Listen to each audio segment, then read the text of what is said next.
I got rid of all of your stuff because you decided to go home without telling me. When I returned from caring for my mother back home, these shocking words were thrown at me by my husband. A quick look around the house confirmed that none of my personal belongings were anywhere in sight.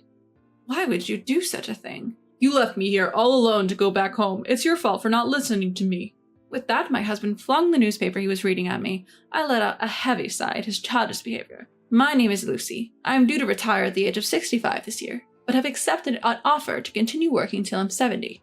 My husband Joshua and I were introduced by mutual friends. We married 2 years ago. Both of us had been previously divorced and we didn't have any children together. Living as a couple in our late 50s turned out to be more exciting than we'd anticipated, despite our busy work lives.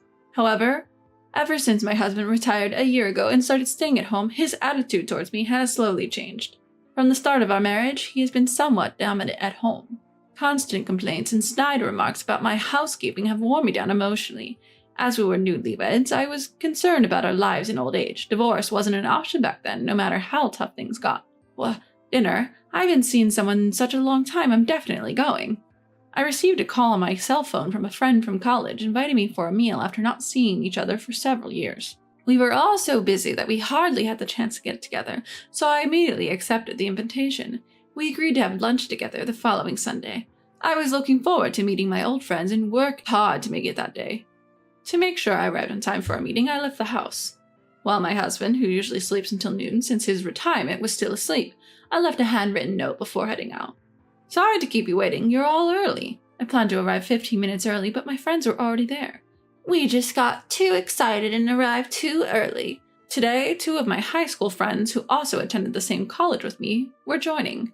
We've been the best of friends. As our chatter was blooming, it was time for our reservation, so we headed to the restaurant. It was a casual and welcoming place. Since I was always busy with work, I rarely had the opportunity to visit places like this, which made me very happy. I haven't been to a place like this since my youth. You're exaggerating. Let's come here as many times as you want after you retire. But you extended for 5 more years, right? People who can work are different. We don't have to wait until I retire. We're going to have lots of fun from now on. Various dishes were served, and we savored them. We reminisced about our student days and discussed our thoughts at our current age, having a wonderful time. It's been a long time since I laughed this much. I haven't had a restful moment at work or at home for a while. As I thought about this, a hurried sound of door opening and a panicked voice from the restaurant staff caught my attention. Wait, isn't that man Lucy's husband?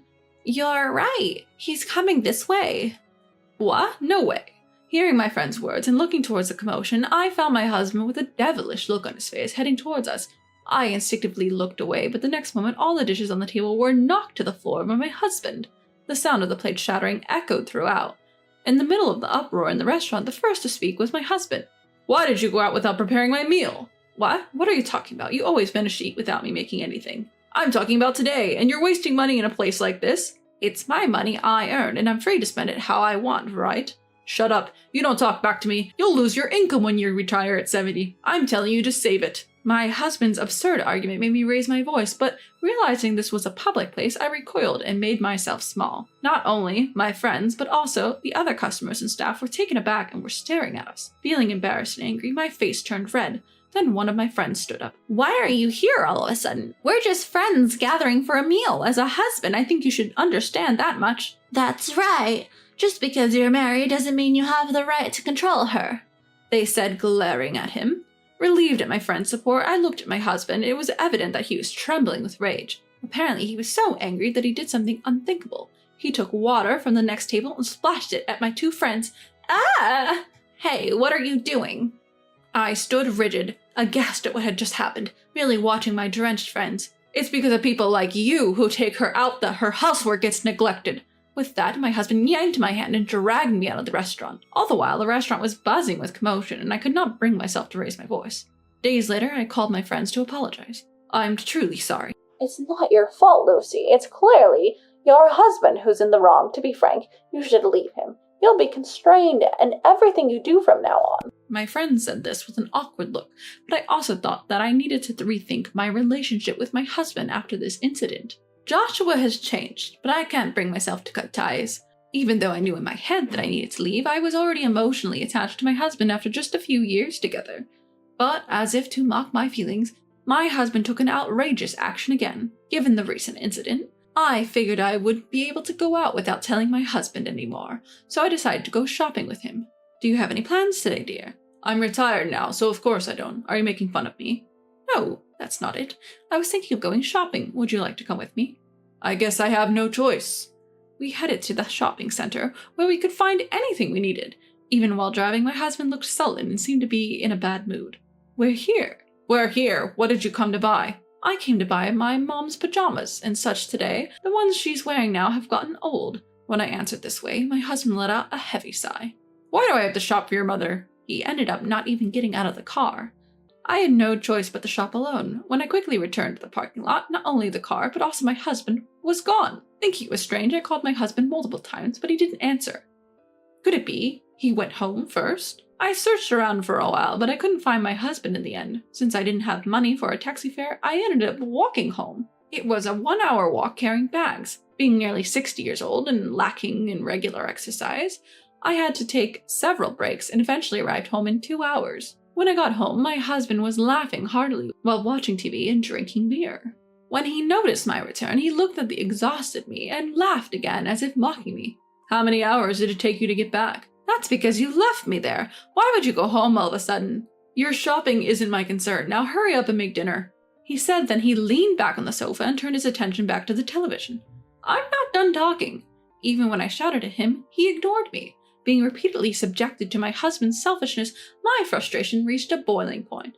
At this time, when I was feeling mentally drained, I received a call from my mother's home care nurse informing me that my mother had fractured a bone. My 87-year-old mother had been living alone since my father passed away, and usually as a helper to assist with daily life. Apparently, she had accidentally tripped over the entrance's step, and I was told she would need constant care for a while. You see, my mom fractured a bone and needs care. I'm going. Hey, wait, what about my dinner? And besides, she should be fine on her own with just a fracture. What are you saying? My mother is elderly. If we leave her as she is, she won't be able to walk or eat on her own. As I argued back against my husband's selfish remarks and prepared to go to my parents' home, he said something unbelievable. If we leave her alone, won't someone from the other side come to pick her up?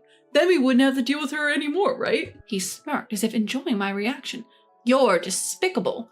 Ignoring him, I stormed out of the house. I could hear unbearable insults being thrown at me from behind, but they no longer reached my ears. I had been holding back, but after hearing him talk about my mother in such a way, something inside me exploded. At that moment, I decided to take revenge. For a week, I stayed at my parents' home to take care of my mother. As expected, my phone wouldn't stop ringing with calls from my husband, but I ignored them all. While concentrating on my mother's care, I couldn't help worrying about my future life. I could continue working until I'm 70 so I can work for another 5 years. However, I was prepared to quit my job for my mother. Knowing that just thinking won't help, I decided to return home once to discuss the future with my husband. When I arrived home, the front door was unlocked and my husband was sitting on the living room sofa with his arms crossed. I'm back. I hesitantly called out to him, and the words that came out of his mouth were unbelievable. I threw away all your belongings because you went to your parents' house without permission. What? In a panic, I looked around the house. Indeed, all my personal belongings had vanished. My clothes from my wardrobe, my cosmetics from the bathroom, everything. The album with precious memories of my mother seemed to have been discarded as well. Why would you do such a thing? Where did you throw them? Give them back. What's with the attitude? If you can't listen to me, then get out. What? Whether it was because I was being defiant, he was irritated and hit the table. Seriously, you incorrigible man. I wonder if my mom had seen through your character. Having lost the energy to even get angry, I sighed heavily and looked down at my seated husband. Our marriage certificate. Huh? What are you talking about? Our marriage certificate. My husband, who hadn't expected to hear that, widened his eyes in surprise. We didn't submit it, right? Us? In fact, my mother was strongly opposed to my marriage to him. Looking back, I wondered if she had sensed something about my husband back then. She adamantly refused to permit our marriage. There were also circumstances at work where it were more convenient for me to keep my maiden name, so we had discussed waiting until each of us retired to submit the marriage certificate. We were in common law marriage. So we're not legally husband and wife? That's right. We even had separate insurance cards. And I had been left to handle all official documents. You must have completely forgotten about the existence of the marriage certificate, so you threw it away, didn't you? I coldly stated this, staring at my husband, still seated on the sofa. Since we haven't submitted the marriage certificate, we're not legally a couple. Plus, I built this house before we got married. Wait, you can't be serious. Indeed, I am serious. The one who needs to leave is you, Joshua. I can't live with someone as horrible as you. Wait, hold on. You've changed since you retired, Joshua. If it was just the nasty things you did to me, I could still forgive you, but it's unacceptable for you to badmouth my friends and mother. Wait, I was just jealous. You can still work while I can't. And you even said that you can work for another 5 years with re-employment. I was planning to work in the same department even after my retirement. But the company told me to move to an insignificant department. I couldn't swallow my pride. When I refused, they simply cut me off at the age of 65. As he said this, he hung his head and glanced sideways at me. He probably expected me to gently encourage him, as I used to do in such times, but none of that matters now. I went to the kitchen to get a garbage bag, and just as my husband had done with my belongings, I began to throw his things into it, one after another. I delivered the final blow to my husband, who was stunned by the scene. You seem to be relying on my income and savings after your retirement, but since we're not a couple, I want you to leave this house. You'll have to get by on your own from now on. Wait, I apologize for everything, so please don't kick me out. It's too late for regrets now. Goodbye. And so I managed to take my revenge on my husband and became free. After that, my husband lost his place to live, and as he was wasteful with money, his savings are almost zero, so he's living a very poor life. Of course, he can't make a living on pension alone, and given his high pride, even finding re-employment seems hopeless. He's said to be eking out a living with daily part-time jobs. He's been disliked by his relatives for a long time, so there's no one to help him. This is truly reaping what you sow. On the other hand, I started living with my mother. I was worried about my mother's health, and since her home was getting old, I invited her to live in this house. I managed to balance my work and caregiving with the help of understanding from my workplace and using caregiving services. It's very busy, but I'm living fulfilling and enjoyable days every day.